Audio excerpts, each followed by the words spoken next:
প্রথমেই জানাই সবাইকে শুভ সকাল, শারদীয়ার আন্তরিক প্রীতি শুভেচ্ছা অভিনন্দন। আজকে হচ্ছে সপ্তমী, সবাইকে সপ্তমীর শুভেচ্ছা। ঘুরতে যাওয়ার কি প্ল্যান হচ্ছে সেগুলো একটু পর জানাবো। এখন ঘট আনতে যাবো, সেই জন্য স্নান টান করে নিই। আমাদের পাড়ার ক্লাবের থেকে যখন ঘট আনতে যাবে সেই সময় যাব, আমিও সেই টাইমেই ঘরটা নিয়ে নেবো আমাদের বাড়ির জন্যে। তো চলো শুরু করা যাক আজকে দিনটা। তো চলো ভিডিওটা শুরু করা যাক, দেখতে থাকো, আশা করছি ভালো লাগবে তোমাদের।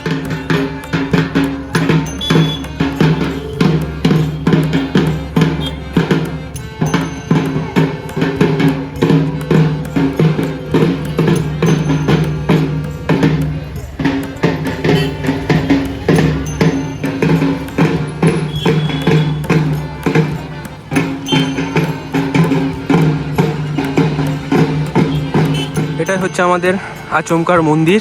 তোমরা দেখো, প্রতিবার তো এখানে নর্মাল প্যান্ডেলই হয়, কিন্তু এইবারে ফাইনালি একদম পুরো মন্দির হয়ে গেছে। কেমন কি লাগছে তোমরা অবশ্যই কমেন্ট করে জানাবে আমাকে। এখানে শিব পার্বতী, দুর্গা ঠাকুর, এই সাইডে হচ্ছে রাধাকৃষ্ণ। আমাদের ঘট আনা হয়ে গেছে, এখানে মা সাজিয়েছে।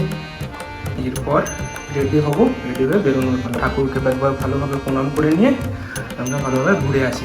রামপুরহাট যাচ্ছে আজকে, এরকমই প্ল্যান। ওরা ওইখানে সব ছবি টবি তোলাতুলি করছে। আজকে বেশি জন আসেনি, আজকে আমি আর প্রীতম দুজন। এরপরে যাবো কোথায়? এরপরে আমরা প্রথমে মল্লারপুরগুলো সব দেখবো, তারপরে চলে যাবো এখান থেকে বেরিয়ে রামপুরহাট। তার আগে তো আবার মাঝখানে একবার বিরিয়ানির দোকানে রামপুরহাটে বিরিয়ানির দোকানে দাঁড়াতে হবে। কোল্ড ড্রিঙ্কস, যেহেতু এটা পুজোর ব্লগ হয় তাই দেখাতে পারি না, কিন্তু বিরিয়ানিটা ভালো বানায়।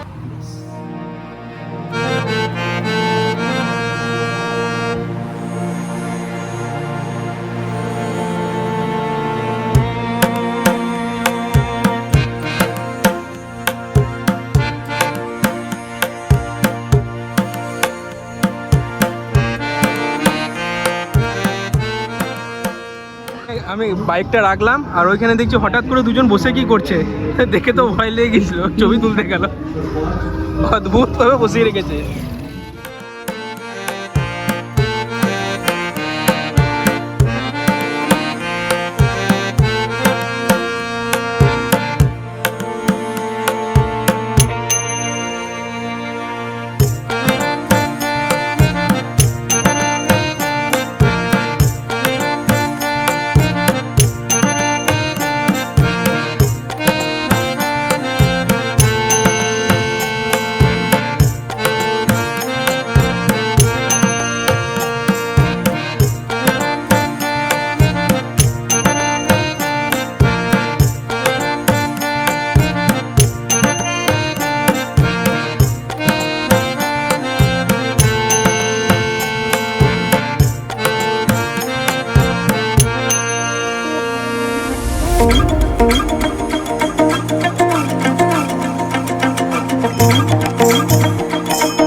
সারাদিনটা